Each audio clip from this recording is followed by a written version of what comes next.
In the next part of our presentation on establishing a health justice partnership, we're going to hear about some of the practical challenges that people have experienced. And joining us, we have Faith Hawthorne from Justice Connect and Jess Eastwood from CoHealth, who are working on a health justice partnership addressing people at risk of or experiencing elder abuse. I will take this time to remind those who've joined us online that if you've signed in through a Google account, you can also ask us questions through the live chat function. So can you tell us about some of the practical challenges that you've experienced through your health justice partnership? Sure. I think probably one of the main challenges that we've seen at CoHealth is CoHealth is quite a large organisation and has lots of different sites, and how we've established our services, I receive referrals from a whole range of different teams. So really the key for us is trying to get the word out as quickly as we could that there's a lawyer on site and it's available to all clients who come through CoHealth. So I know, Jess, did you want to speak about some of the communication that we did with the service? Teams. So Faith attended a range of different teams meetings to talk about the project. We also tried to really share the information as much as possible on our intranet and on our e-news. And Yammer. Yammer as well. Yeah, like an internal social networking site. Yep. Yeah. And Faith's also based within our multidisciplinary team, but she's located at other sites. So that's a big way that she can actually be spread across our sites, because we are based across the CBD of Melbourne and northern and western suburbs. Yeah. And I mean, the data from the first year was telling us that people were more likely to engage with the service if they're actually located at the same site that I was at. So we made the decision in the second year we would go from Footscray site out to Collingwood, and we've subsequently seen an increase in referrals from the Collingwood site. So I think co-location is obviously a really important element of the partnership. Another really important element is doing professional development. So that's things like identifying legal issues, how to work with lawyers, so some of the professional obligations associated with that, and then supporting that professional development with secondary consultations and being a little bit more flexible in how we work with clients and how we meet with clients and workers together. Yeah, I think definitely from a health perspective, getting our head around what privilege is really important. Yeah, because often, I'll meet with workers and say, do you have any clients with legal issues? And they'll say, maybe a fine every now and then, but not a lot, or maybe a court date. But then I'll go and do a couple of hours training on what legal issues might look like, as a life problem. And then, the feedback is sort of like, oh, that happens all the time, but I've never really known what to do with that. Yeah. And so can you tell us a bit about the flow of clients through the service? Has it been a challenge, or have you had lots of demand from the beginning? So it's definitely increased a lot in the second year.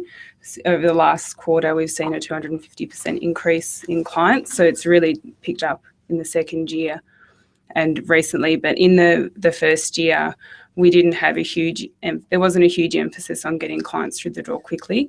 We really wanted to take time, making sure that we had our policies and procedures right. We had relationships and we were able to develop trust with the different teams. So that was really more of an emphasis for us in the first year. And I think secondary consults have increased as the projects also come into the second year. And that's really when the more meeting Faith attends and the more PD that she does, the more that you get a phone call. Yeah. At this stage, do any of our other presenters have things to add about practical challenges they've experienced with their health justice partnerships? So I'll add to that. So you were saying it increases the relationship went on. One of the challenges that I found when I started, because we had a 3-year partnership, so we had one lawyer, Nikki King, she was doing the partnership for the first 2 years. Then I came on in the third year. one of the practical challenges of that is establishing that trust. It doesn't happen straight away. It does take time of being located out there, meeting the health professionals. It might be at the photocopier, it might be in the lunchroom. It does take time to get that relationship and that trust for them to then refer the clients. And again, that's developed by attending team meetings and staff development days and getting involved in the organisation. One of the other things is, so Bendigo Community Health Centre has an internal system called Track, which is an internal booking system that we don't have access to because of confidentiality. But I guess that's easily got around.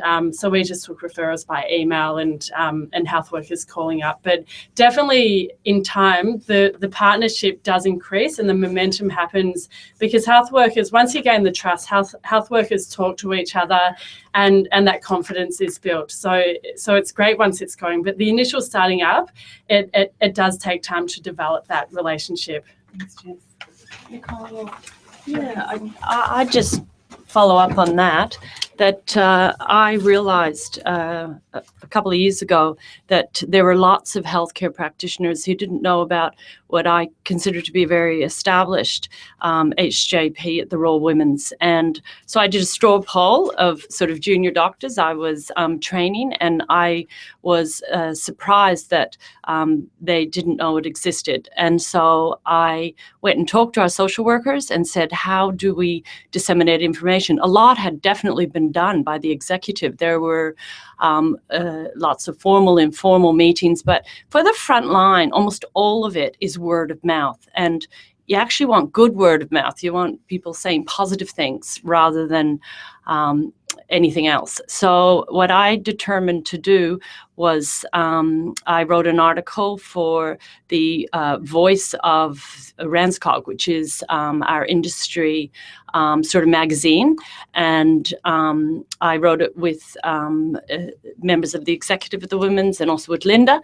And I was amazed that this sort of coffee table publication had far more effect within my industry than a lot of the other more formal things that had happened. So I highly recommend any of the healthcare workers to use these really rather rapid ways of just disseminating information. And yeah, I might just add to that, just little things as well to make sure that you're embedded as part of the fabric of the hospital, or of the health centre, like getting an email address so that you can see where what people's diaries are doing, and you can arrange meetings and you become more of a part of the team. And it's a really unique idea to have a lawyer in a hospital, and people who are dealing with big patient loads don't often think, oh, does this client have legal issues? And we're really asking them to take that next step. And one of the ways to do that is to remain visible. And that could mean putting ads on the TV screens in the waiting areas, putting flyers in lifts, just putting screening tools. Are you seeing patients who have got fines, or are you seeing patients who have disclosed family violence to you, and putting those flyers and things up around the hospital and in the lifts and in really visible places so that people remember. One of the things that we did as part of our partnership was develop notepads, sticky notepads, and notepads for doctors to just and all health professionals to write notes on, so they could just keep it on their desk, and it reminded them about the legal service, and if they scribbled a note on it, they could either be reminded of it, or if the patient they were seeing required a legal appointment, they could rip it off and give it to the client. So just keeping the word out there as much as possible, I think, is really important. Thanks. That concludes this part of our presentation, talking about some of the practical challenges of establishing a health justice partnership and some smart